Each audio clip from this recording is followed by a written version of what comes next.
So we're going to start with DBQ worksheet number 2. Today's skill was to, of course, practice reading some of those documents and connecting them to the prompt.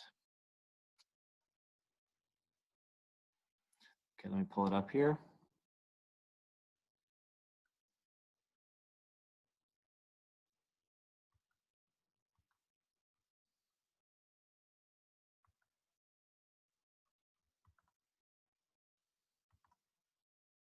Okay, you guys can see this, right? Somebody give me a thumbs up. Okay.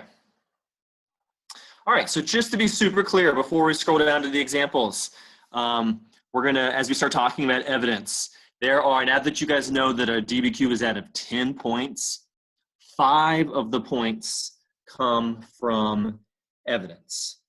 2 of those points are outside evidence, which we can do a different day. So how do you get the other 3 evidence points, the evidence coming from the actual documents? So let's look right here. You're going to be given 5 documents this year. If you accurately describe the meaning of 2 of those documents, you get a point, even if they have nothing to do with your thesis statement. If you just accurately say the correct meaning of either of the 2 documents, you get a point. Okay. You get an additional point. You get a second point if you say the correct meaning of 2 documents and they actually relate back to your thesis, which is the whole point of a DBQ, is to support your thesis with evidence. So if you correctly say something about 2 documents and they tie back to your thesis, you earn a second point. You're up to 2. If you correctly say something about 4 of the 5 documents, or of course 5 of the documents, and they support your thesis, you get another point. So you get 1 evidence point just for correctly saying any correct things about 2 of the documents, but you max out at 3 evidence points if 4 or 5 of the documents actually relate back to your thesis. So of course, remember, that's the point, guys. You're being given these documents to prove your main claim or your thesis statement. So let's go down and look at some examples. I hope these directions weren't too hard to follow. You were given the same 5 prompts as last week. These prompts were each supported by 2 documents. So I was hoping you guys could just write about a couple of sentences or so for each one, using the document as evidence to support that prompt.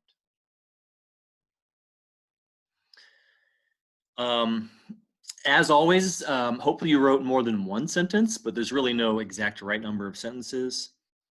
I guess the main thing here is, I hope you didn't quote, because you don't get credit for quotes. You don't get credit for like picking the right phrase out of the DBQ and highlighting it. You have to actually say it in your own words. A good way to think of this, like we've been saying during the years, you paraphrase the meaning of a document. So hopefully you didn't quote. If you did nothing but quote, you didn't really get any credit. Okay, so when you guys read this document about the Buddhist priest, it said that there were girls who lived on Japanese farms who went to work in factories, and this was a critical source of income. So the prompt was, evaluate the extent to which the Industrial Revolution negatively affected the lives of women and children. Well, hey, this is a counterpoint. This is that it did not always negatively affect the lives of women and children. So you could say something like this. It should be noted that the dramatic changes that industrialization brought to women and children were not all negative. For some destitute farming families living on the land of a landlord, the advent of factories meant women and children had a new opportunity to earn a wage and help support their families. Okay, that was just 2 sentences. Again, I'm just trying to use the document to directly speak to the prompt. The prompt is about negative impacts of industrialization on women. So here you can say, here's a counterpoint. It did not have a negative impact. In fact, it helped some women in farming families. Notice how I didn't say anything like, I didn't have to read between the lines here. I didn't use any outside knowledge.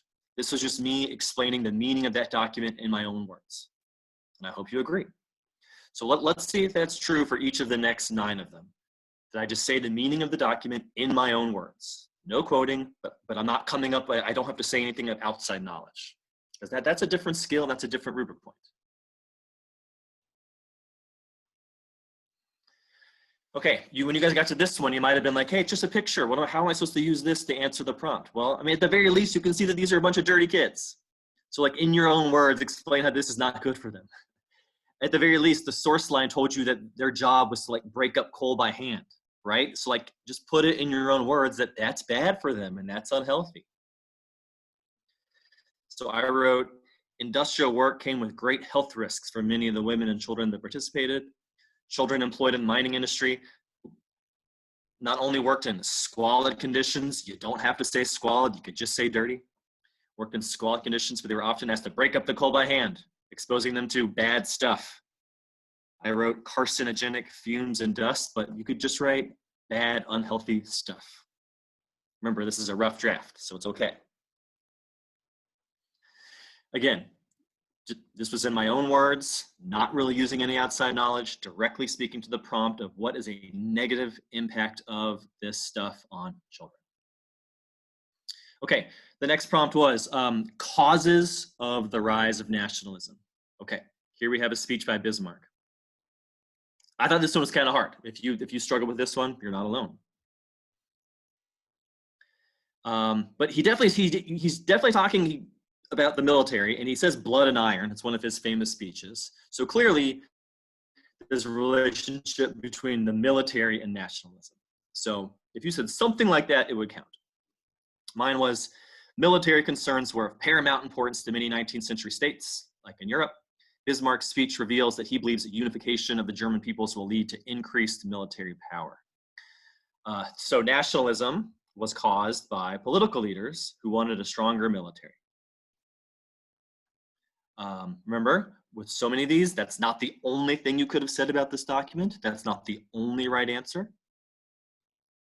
That's the good thing about these. There's often different things in each document that you could use to speak to the prompt.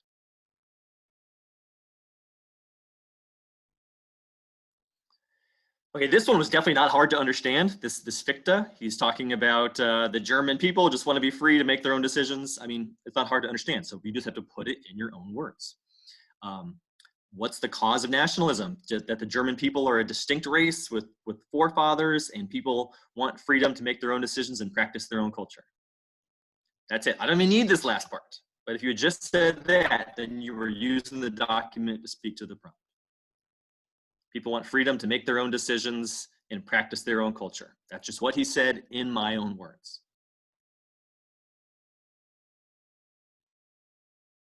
Okay, if you wanted to go a little bit deeper, if you're looking for the complexity or you want to transition into some outside evidence, you could talk about, or you want to do sourcing, which is another skill, but if you wanted to do sourcing, why is he writing this? Oh, because this was during the time period when Napoleon and France had conquered the German states and they were like part of the French Empire basically at that time. This is why he's talking about German nationalism and wanting to be independent. If you said that, that's either outside knowledge or sourcing. Okay, let's go to the third set. You might remember this prompt from last week, the extent to which Christianity impacted Latin America, 1500 to 1800. Last week, you did context. So you kind of set up, how did Christianity get to Latin America in the first place? Now we're going to actually answer that prompt with these documents. This one was about a guy who it sounds like he worked for the Spanish or something like that, or worked for the Portuguese, but then when he was off on his own, he would do like pagan rituals and practice native beliefs. So just say that. It is true that native religious traditions did persist, even though there were European missionaries and conversion efforts. This document is about the story of a guy who admitted to participating in pagan rituals while he was on business away from the Portuguese authorities. That's it. This is the perfect kind of document to say, could you use this document to also bring in some outside knowledge? Could you talk about how he, like I wrote this thing, where would this have happened? Where these pagan rituals were the most strong and you could get away with the most? Farther away from the big cities or the coast where the Europeans were. So the rural or the wilderness areas. That's outside knowledge. or maybe highlighting the fact that he was a mestizo. So he had a mixture of European and American blood, so he still would have been in contact with Amerindian rituals. That's sourcing for why this would have gone down like this. Okay, this one was tough. I thought this one was hard. If you guys also thought the same thing, exactly why, it's kind of easy to see what the similarity is, but why was it made? But anyway, again, you're just trying to speak to the impact of Christianity on Latin America, the extent to which Christianity changed Latin America. So you could use this one in a variety of ways. There's absolutely not one right answer for this one. To me, I relied heavily on the source where it said that this was a like an Inca noble, but who was a Christian. So it sounds to me like he's doing this to kind of portray how the Inca religion and Christianity are similar, or fundamentally similar. So, which is why he drew these two stories to look the same. So I wrote something like this. There were attempts by some in Latin America to reconcile native beliefs with Christianity, or to say that they were fundamentally similar rather than different. In this document, the origins of the first man and woman in the Inca tradition are depicted as the same as the origins of man and woman according to Christian belief. You could just leave it at that, and at least you're just, I mean, you're speaking to the prompt if you left it there. Okay, that would be enough. I tried to go into why this was done, which is more of a sourcing thing, the purpose of a document. Perhaps it was done to convert more natives to Christianity by connecting Christianity to what they already believed. Perhaps it was done to show that Inca beliefs and Christian beliefs are similar and they overlap. Maybe as a way to get the authorities to be more tolerant of Inca beliefs. I don't know. Those last couple sentences, again, those last couple things I wrote are more sourcing, the purpose of a document.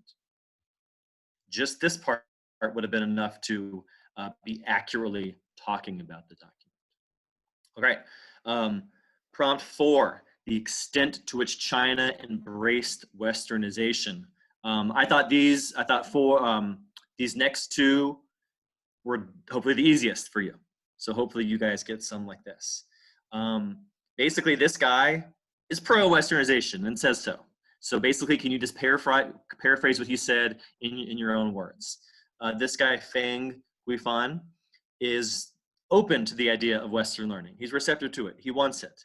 He talks about how China would benefit from a more accurate calendar and from agricultural tools and from a mechanical wheel. That's it. That's all you got to say. He likes Westernization, thinks China would benefit. He's open to it. That speaks to the prompt. It's accurate. Okay, this one's pretty straightforward.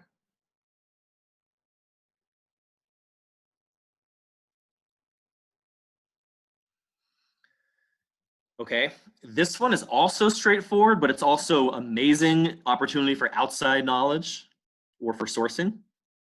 But as far as this one just being straightforward, this is kind of similar to the first one. This guy is another Qing dynasty official who sees Western ideas as a good solution to the Qing's problems. He talks more about how China's past was good and all, but the world's different now, and it's time for new ideas.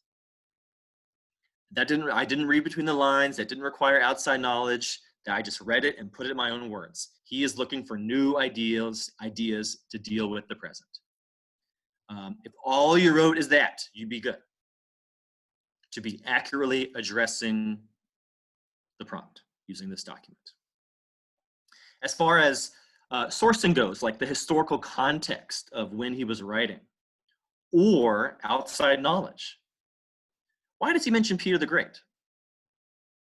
You might remember that Peter the Great was the Tsar who around the year 1700 wanted to westernize Russia, adopted a lot of Western European things like having a navy for Russia. And he did that not to make Russia more democratic or constitutional, but he did that to increase his own power and make Russia strong. So I think that's what this guy's saying for China. Let's adopt Western science and technology, but use it to make the central government and the emperor real strong. If you could explain that, you just sourced and did outside knowledge. If that's too hard for you, what about Meiji Japan? I know you guys know what that is. Why does he mention Meiji Japan? So you could say the historical context of this document is that at the exact same time this was being written, 1898, Japan had successfully gone through the Meiji reforms. And they had adopted, of course, European industrialization and economic forms like banks and corporations, and adopted Western military forms. Boom.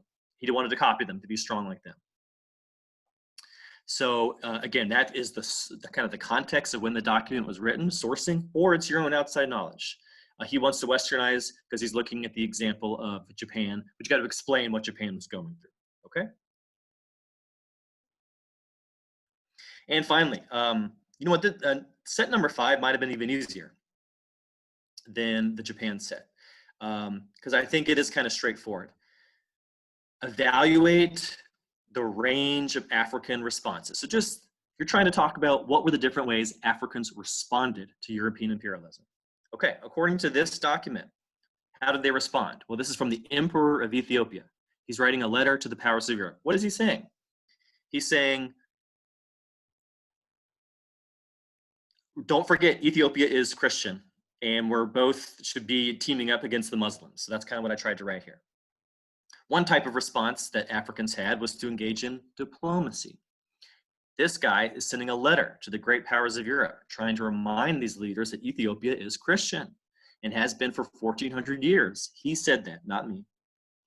Therefore, Ethiopia should be an ally of the Europeans rather than a target. Again, not a drop of outside knowledge there. This was all using the documents as just putting in my own words what it meant. So what is one thing that states did? They tried to talk to the Europeans. Diplomacy. Even if you don't use the word diplomacy, you could just say they tried to talk it out. That would be fine. And finally, what's going on in this picture? You got to look carefully. You know, just take a deep breath, look carefully. What's going on? It's clearly a battle. The source line tells you it's Ethiopians versus Italians. It does look kind of chaotic. And if you don't really know which side is which, that's kind of the point. Both sides look the same. Why do both sides look the same? Because they both have cannons, they both have guns, they both have rifles. So what can we say then was a response of Africans? One response of African states was to get strong weapons like the Western powers had. This image shows a battle between Italian and Ethiopian forces. Both sides are using heavy artillery and guns. That's it. I think every single one of you guys could write those 2 sentences or 3 sentences. And you are accurately describing the content of the document as it relates to the prompt. Okay, so again, like I know I kind of went through that kind of quickly, so yes, I'll post this for you guys if you want to go back and reread some of those later. But just to highlight again, the main takeaways, guys, were what you did today was just trying to accurately talk about the documents as they relate to the prompt. If you were actually writing an essay, then you would have an actual thesis statement, and then you want to talk about these documents as they relate to your thesis. Again, hopefully using 4 or more. And remember, these documents, guys, how to use as evidence, it's not magic. It's not coming up with things between the lines. It's not deep analysis. It's just paraphrasing the document in your own words. Right? And you don't need to use, it's not about high-level vocabulary or anything like that. It's a rough draft, so just paraphrase it in your own words, just trying to be clear. Okay, last thing before we get out of here is I also asked you guys to do one more kind of practice DBQ, but not to do too much in one day. We're just going to space this out over the next 3 weeks. We're going to use this same prompt about land empires, 1450 to 1750, which you guys might remember from like last October or something like that. And we're going to kind of space it out over 3 weeks. So today was just get familiar with the documents and write the opening paragraph where you should do context and thesis. So if you guys struggled with how to contextualize this, I feel for you. I don't blame you at all. You know, this was kind of more of a teacher-made DBQ than a college board one. It's a little more on the broad side, already, which makes it hard to contextualize. So if you struggled, again, that's why. So for me, I had to think, well, how would I contextualize this? I can't really connect it to any one event because it's too broad and it's over too much of an area. So what's more of a process or theme I can connect it to? And I thought, okay, imperialism. This is about empires expanding, so just what is imperialism in the first place?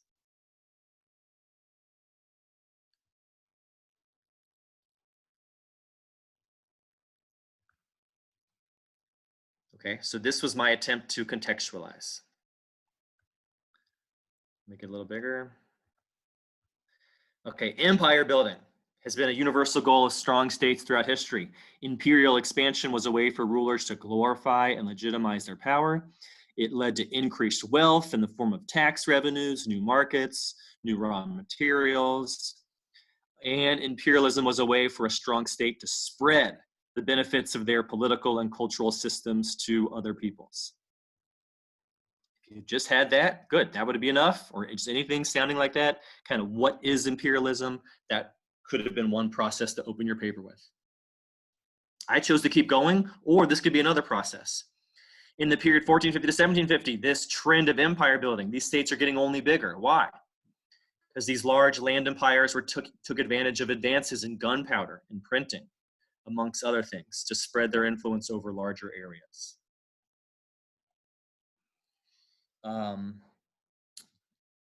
I guess you could also maybe mention, I don't know, the role of religion in this. Like some of these were Islamic gunpowder empires, or Japan was trying to create like a Buddhist Confucian state, or Europe was trying to create a Christian empire. So that could have been maybe something to talk about. But anyway, think, was there a major process or development that would make sense to open your paper with? So I described imperialism.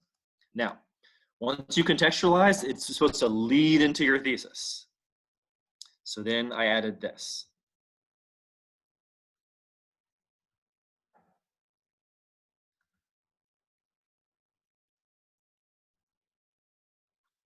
All right, the challenge though is that when you expand, how are you going to consolidate, which means like firm up your power over the areas you conquered?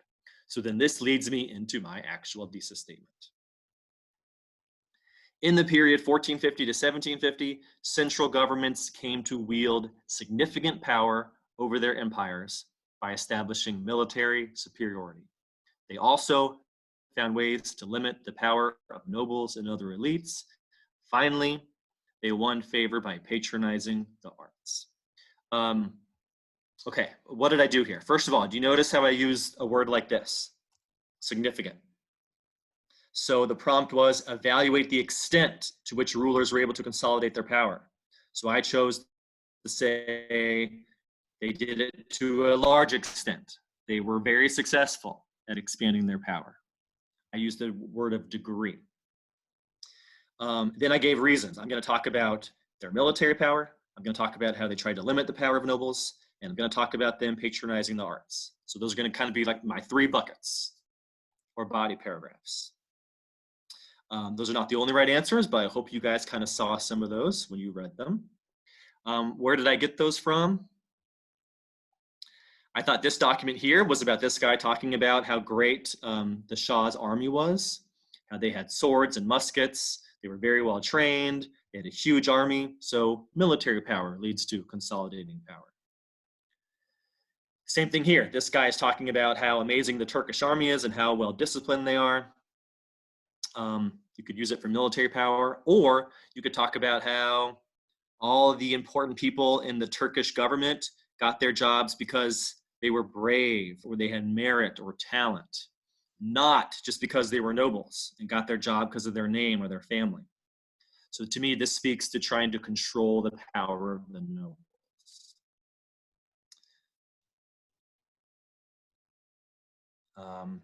Yeah, I hope you guys read it that way. This one, why is Peter rambling on about education? Well, the point is he's trying to put rules on the nobles. He's trying to say, you will go to school, you will learn math, you do have to get certified that you learned this by like a Russian authority, and then you can get married. I mean, kind of weird, but it's him trying to pass rules over the nobles to make them less independent and have to follow the rules of the central government. So it just speaks to that theme of that's how he's choosing to consolidate power, is through education or through more government like laws or decrees that they have to keep up with. I thought number 4 spoke to the same thing. This guy, Hideyoshi, you might remember him. He's trying to increase his own military power and have it be so that only the shogun and his samurai like have the weapons. But mainly, I thought this was a way to control the daimyo and the samurai. You might remember that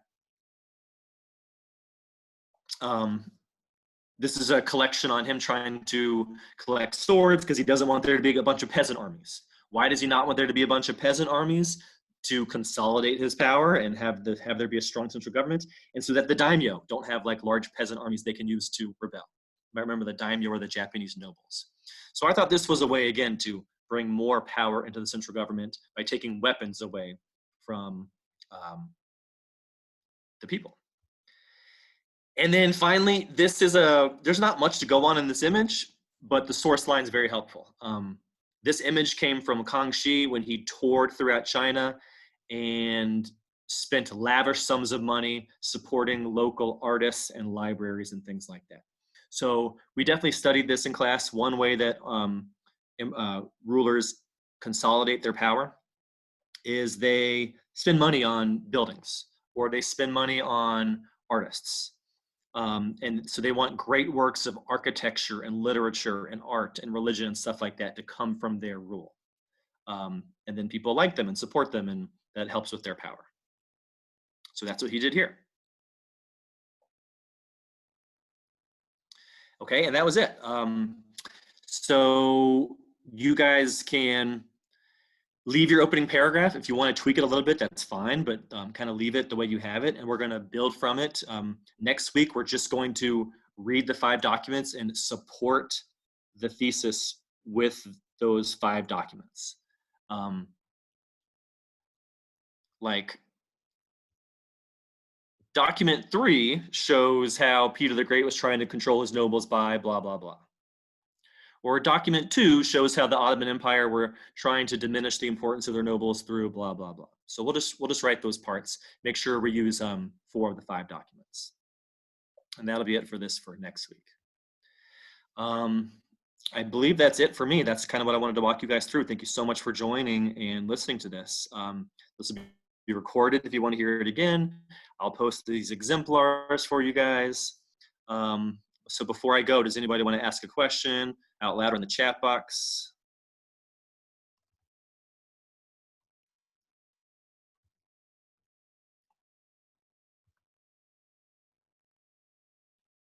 Okay, here's a question.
Mr. Anderson, Hi. I was a little bit confused on the sourcing point.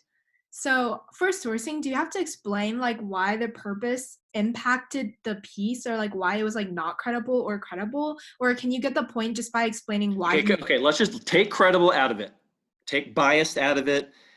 Like, I'm not saying you shouldn't use those words, but like that's not the point. Because that's not the it's because that reduces it to like that's the only thing you're trying to get is whether it's credible or not, and that's not the point of sourcing. The point of sourcing is listen. I'm gonna type it right here. I'm gonna type it in the chat.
Okay, so yes, we will definitely do sourcing in a future DBQ worksheet week. Okay, I'm happy to answer it now, but please know we will do that.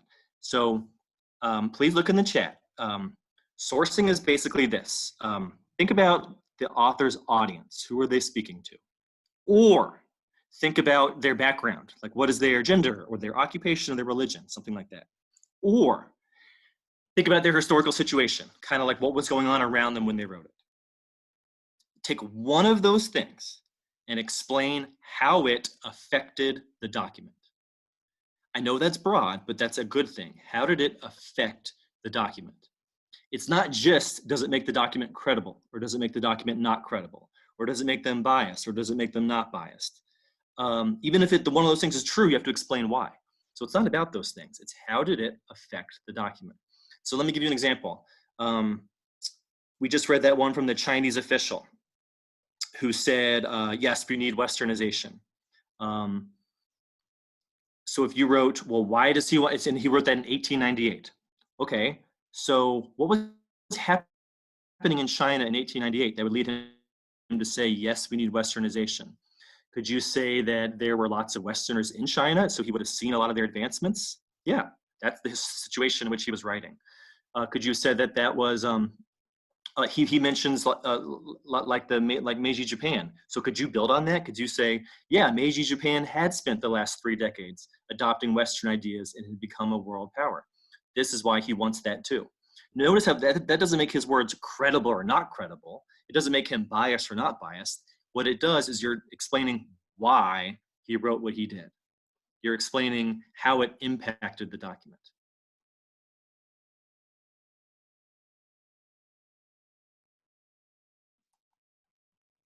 So we'll practice this, but just take this thing in the chat. Let me copy and paste it again. Just think, the audience, point of view, which is like their background, or their historical situation, and explain how it impacted what they wrote.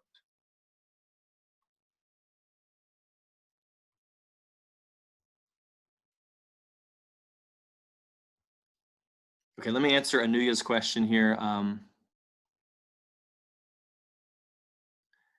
If you were to say that girls being a valuable source of income was a negative impact on their lives, does that still make sense? Well, the way I read the document, no, that doesn't make sense. You'd have to show me what you wrote to support that. Because to me, it sounds like their families were in bad shape and they very much needed that income and the girls were happy to provide it. I'm assuming you wrote something like this was still a negative impact because it disrupted their traditional life and they had to get up and leave their family all day and leave the house.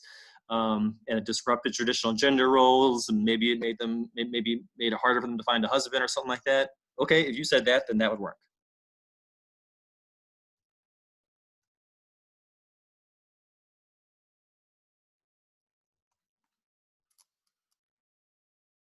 Okay, Brandon's question was kind of what were my three buckets? They were in my thesis statement for the land-based empire.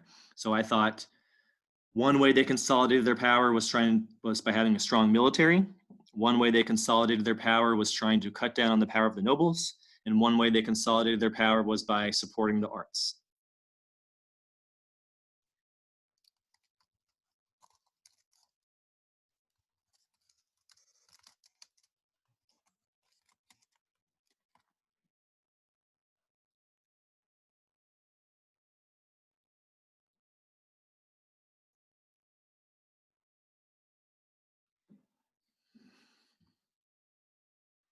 Good questions. I don't see any others in the chat. Anybody else?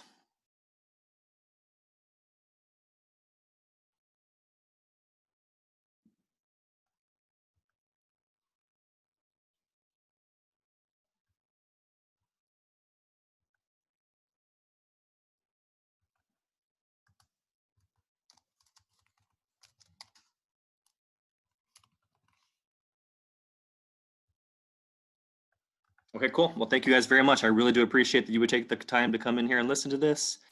And I hope you guys have an awesome weekend. And between now and when I talk to you guys next week, I wish you all the very best. So have a good weekend. Bye.